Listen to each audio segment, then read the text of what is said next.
মাঝে মাঝে মনে হয় আমি খুবই একা। চারপাশে মানুষজন ঘুরে বেড়ায়, শব্দে ভরা থাকে পৃথিবী। তবুও মনে হয় আমার পাশে যেন কেউ নেই। ভিড়ের মাঝেও একটা অদৃশ্য ভয় এসে বুকের ভেতর চাপচাপ করে। মাঝে মাঝে মনে হয় সবাই আছে, কিন্তু কেউ যেন আমার নয়।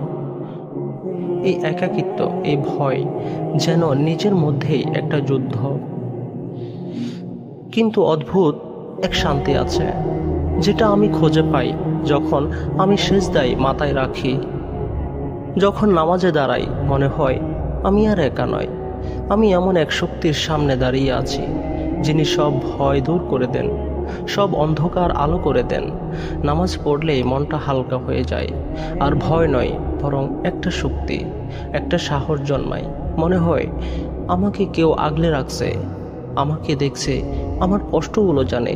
সে একজন আল্লাহ, যিনি বলেন, নিশ্চয়ই হৃদয়ের প্রশান্তি আমার স্মরণেই। জীবন যতই কঠিন হোক, যতই ভিড়ের মধ্যে হারিয়ে যাই, আমি জানি সিজদায় ফিরে গেলেই আমার মাথার ওপর একটা শান্তির আকাশ নেমে আসবে।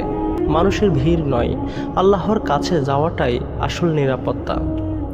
তাই যখন ভয় আসে, যখন মনে হয় কেউ নেই, আমি চোখ বন্ধ করি, হাত তুলে দোয়া করি, আর তখনই বুঝি সব সময় কেউ একজন ছিল, আছে, থাকবে। তুমি একা নয়। যতক্ষণ তোমার নামাজ আছে, ততক্ষণ তোমার পাশে তোমার রব আছেন।